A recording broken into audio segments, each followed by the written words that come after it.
суықтан тиіп көзді қаратқан алыстан келген адамдар кеткісің келбейт ай таластан алыстан келген адамдар кеткісің келбейт ай таластан береке нұрын сепкен жер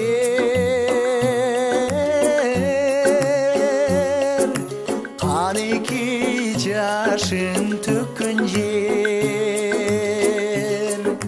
хан бақай қош ой баш болып қабыланай манасай өткен жер хан бақай қош ой баш болып қабыланай манас ай өткен жер ақшұңқар сезіп ұшқан жер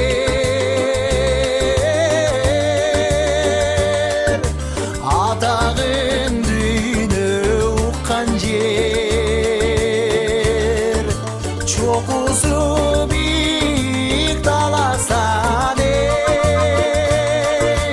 чолпынмай Шыңғыс-ай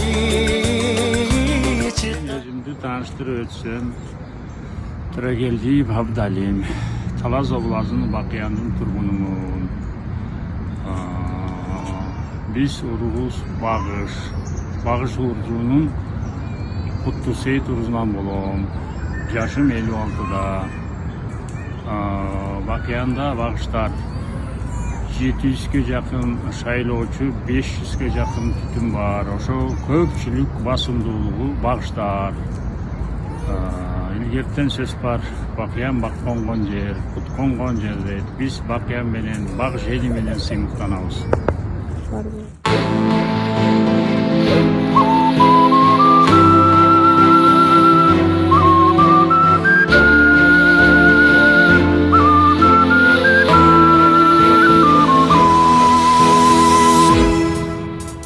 Алато өлкөм Кыргызстан, ажайып көркөм Кыргызстан, укмуштун бары табылган, уютку чөлкөм Кыргызстан. Кыргызстан, демим Кыргызстан, кылымдык кебим Кыргызстан, 5 күндүк өмүрүмдү. Арууңуздар, Багыш бир туугандар, мен Талас областына караштуу Кара Бура районунун Бакайыр айыл өкмөтүнүн Карасы айылы жөнүндөгү Багыш бир туугандар жөнүндө бир аз маалымат берип кетейин деп атам. Өзүмдү тааныштыра кетсем, Багыш уруусунун Жедигер уругунан болом. Аты жөнүм атамдын аты Барпыбектин уулу, атым болсо Басылбек. Ушул жалпы ушул Карасы айылындагы Багыш уруусунун жөнүндө кыскача маалымат берип кетсем, бизде ушул Карасы айылында 6000ден ашык калк жашайт. Ошонун ушул айылда бир 2000ден ашыгыраагы ушу Багыш уруусуна тиешелүү болобуз. Бул жерде бир 10дой урук барбыз, Багыш уруусуна тиешелүү. Белгилей кетсем, Жедигер уруусу бар, Сарпек уруусу бар, Куттук Сейит уругу бар, Дөй Сейит уругу бар, Келдике уруусу бар, Моңгол уруусу бар. Ошол жалпы ушундай маалымат. ушул айылда буюрса бир жакшы ынтымакта ушул башка уруктар менен уруулар менен бир ынтымакта жашап атабыз. Бу жерде ушул биз келген отурукташкан жерлер Кушчу, Кытай деген дагы чоң уруулар бар. Ошолор менен бир ынтымактуу болуп жашап атабыз. Анан негизи ушул Кара Бура району боюнча айтсам, бир чоң 3 суу өзөн агып өтөт. Ошонун Бакайыр өзөнүнүн жээгинде жайгашканбыз. Өз негизи азыр көрүп өттүңүздөр, ушул тартылган тасмадан ушул ата бабалар ушул жээк өзөндү бойлоп отурукташкан экен. Дыйканчылык, мал чарбачылык менен көбүнчө алектенебиз. Ушул жерибиз мазарлуу жер, айтылуу Актайлак мазары деген мазар ушул биздин айылда жайгашкан. Ошондой эле мына көздөр өтүп кеткен ата бабаларыбыз жөнүндө айтсак, бул айылда ушул республикалык деңгээлде, областтык, райондук деңгээлде жетекчилик кызматтарда элге ак кызмат кылган ата бабаларыбыз өткөн. Азыр ушул күндө ошондой деңгээлде иштеп аткан жаштарыбыз бар.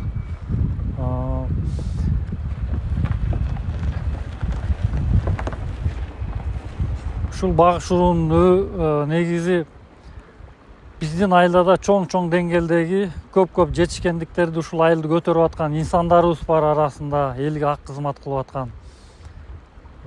Бул күчүбүз кур эмес, уланып атат. Кудайга шүгүр, дагы көбөйүп атабыз. Ушул биздин бир максатыбыз жалпы эле урууга эмес, жалпы кыргыз элине кызмат кыла турган ушул уул кыздар чыкса деген ниетибиз бар.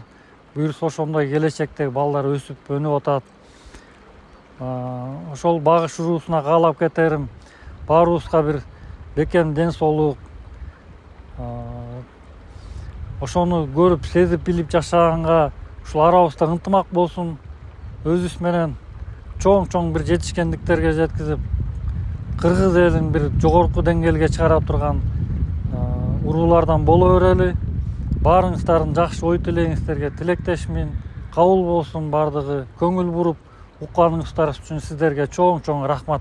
Бар бололу, аман бололу.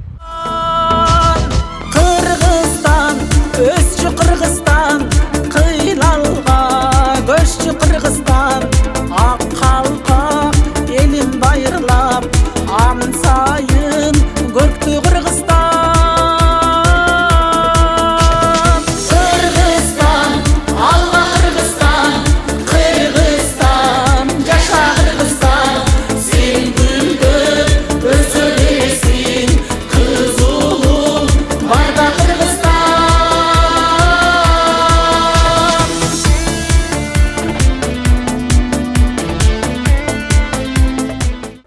Ассаламу алейкум, урматтуу кыргыз журтум. Биз бүгүн Талас өрөөнүнүн Кара Бура районуна караштуу Бакайыр деген айылда турабыз. Мен өзүм кыскача тааныштырып кетсем, ушул айылдын тургуну болом. Аты жөнүм Машаев Капалбек Байышович.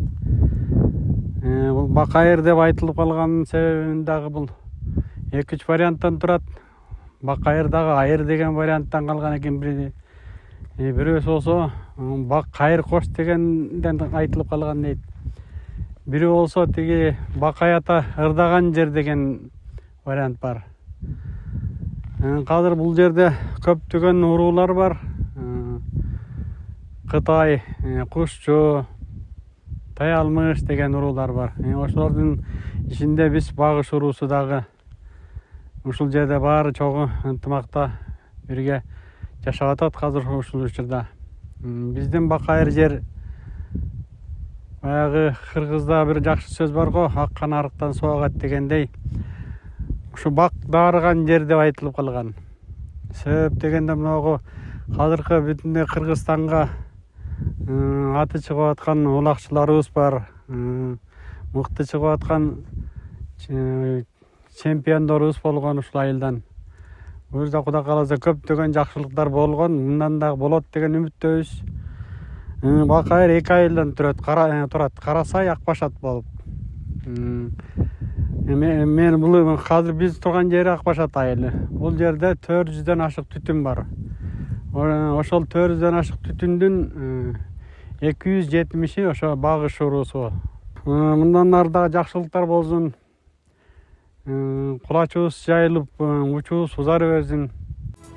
Алатоо өлкөм Кыргызстан, ажайып көркөм Кыргызстан, укмуштун бары табылган, уютку чөлкөм Кыргызстан.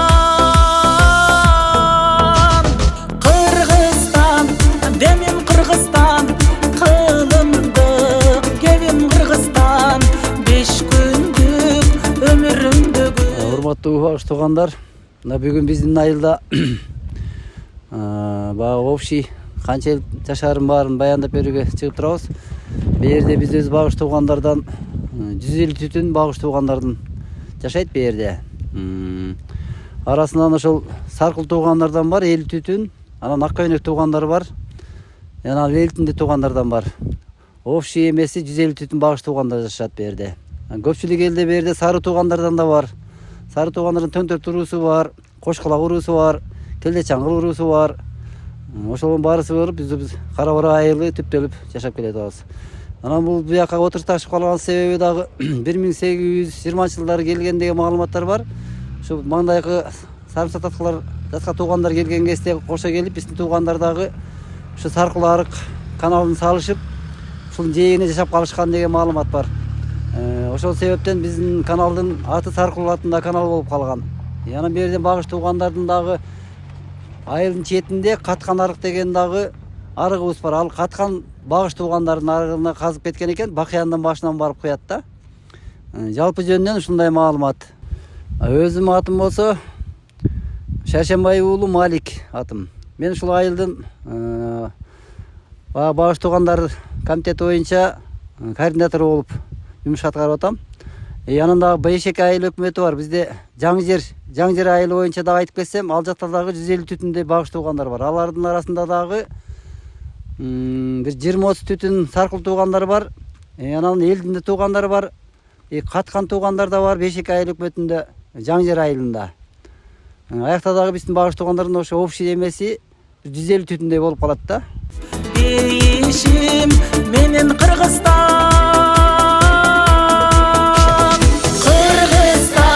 алган Кыргызстан, Кыргызстан, жаша Кыргызстан, сен гүлдөп өсө бересиң, кыз уулуң барда Кыргызстан. Ассаламу алейкум туугандар. Мына бүгүнкү күнү биздин Капал, Талас областынын координатор Капал ушул эмнени сунуштап, жалпы Таласта районубузда канча багышлар түтүндөр бар экенин, канча айылда жайгашканын маалыматка ушу координатор болгондон баштап ушуну туура көрүп бизге сунуштады эле, биз да макул көрдүк эле да.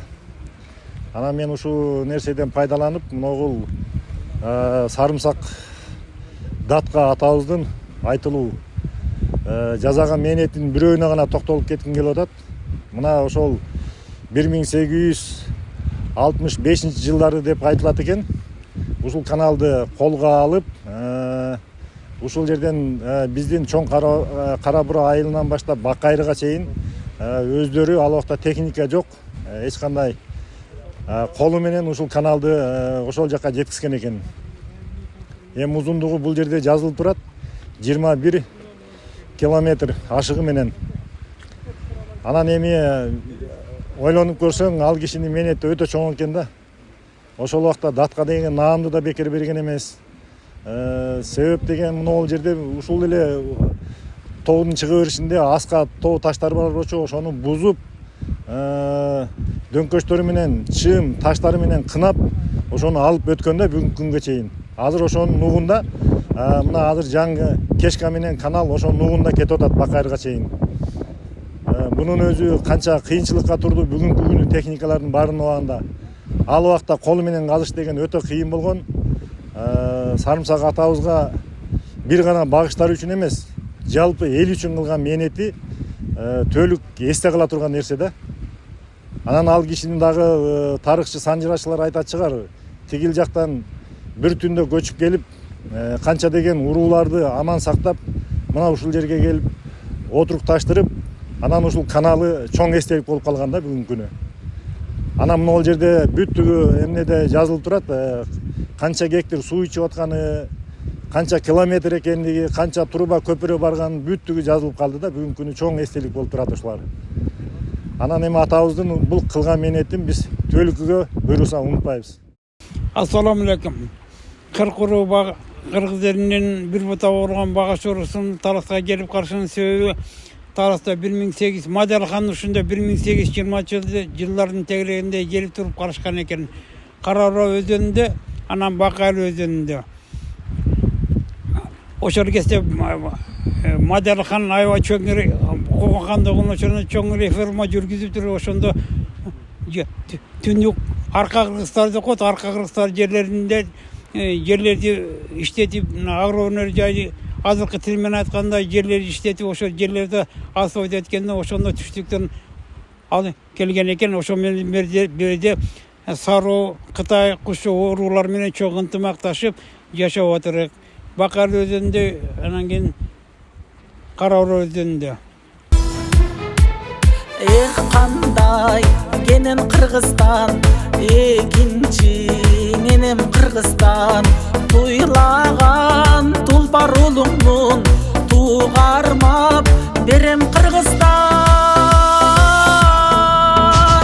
Кыргызстан, өсчү Кыргызстан, кыйлалга көччү Кыргызстан, ак калка элин байырлап, ан сайын көктү Кыргызстан. Мен өзүмдү тааныштырып кетсем, Кыдыралиев Разак Сатылганович, ушул Чоң Карабур айылынын тургуну болом, багыш уруусунан. Анан эми жалпы мыногу бүгүнкү күндө жалпы 7 дубандагы багыш уруусунун кай жерлерде жашаганын мынакей тааныштырып кетип аткан экен. Мына бүгүнкү күндө мына ассаламу алейкум, эр багыштын урпактары, баарыңыздарга жалпы салам. Мына ушул биздин айыл Талас областынын азыркы Айтматов районуна караштуу Чоң Карабур айылында турабыз. Ошол Чоң Карабур айылынын босокосунда турабыз.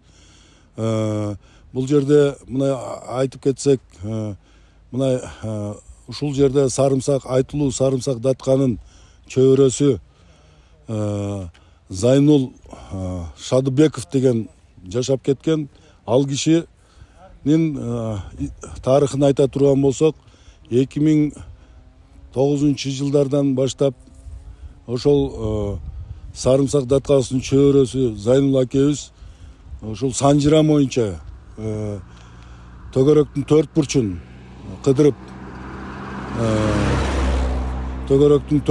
кыдырып, ушул санжыра боюнча изилдеп, ошонун эмгеги кечээкү 2023 жылы 2 декабрда Борборуздагы Дасмия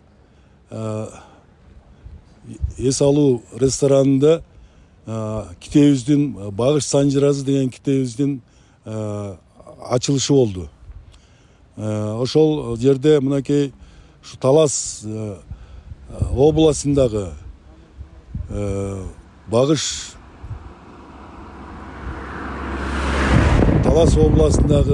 багыш уруусундагы туугандарыбыз жалпы ошол китептин чыгышына себепкер болуп, абдан жакшы биз өзүбүзчө сыймыктанып атабыз. Ошол китептин чыгышына кубанып атабыз. Мындан ары дагы мындан да чоң ийгиликтер боло берсин. Баарыңыздарга кааларым аман болуңуздар, бар болуңуздар, багыш туугандар. Салам алейкум туугандар. Мен ушул айылдын Чоң Карабур айылынын тургуну болом. Атым жөнүм Жолдошов Рысбек Икынович. Биздин айыл жөнүндө айтып кете турган болсом, биздин айылда 600-ке жакын түтүн эл жашайт. Анын ичинен 400 түтүнүн ашыгы багыштарга кирет. Биздин айылда багыштын наймандан ак көйнөк, узун жекте, чычар, черик деген багыш уруктары жашайт. Биздин айылда сарымсак атканын, сарыбайды атканын, момунду атканын Ниязбек болуштун урпактары жашайт. Көпчүлүгү ошолор түзөт. Барыңыздарга салам, бар болуңуздар. Мына бүгүн буюрса Кудай кааласа ушу көптөн күткөн бир жакшы ой максатыбыз бар эле. Ушу талас өрөөнү тууралуу, бир талас өрөөнүндө жашаган багыштар тууралуу бир кичинекей, бир чакан бир дарек кылып келечекке, бир баягы бүгүнкү эртеңкиге дейт, кечеги келечекке дейт. Анын сыңарында ушу келечекке бир тарых болуп калсын деген максатта ушул иш-чараны уюштурдук элек. Кудай кааласа бүгүн мынакей туугандар жапатырмак жабыла ошол оюбузду ишке ашырып, буюрса Кудай кааласа мындан дагы жакшы тартайыл деген аракеттер бар. Кийинкилерин мындан да жакшы тартканга аракет кылабыз, буюрса Кудай кааласа. Аманчылык болсун, жакшылык болсун, ден соолук болсун. Жерибиз тынч, элибиз эсен, айылыбыз аман болсун. Айылда тууган урук менен биз аман бололу. Аман бололу, бар бололу.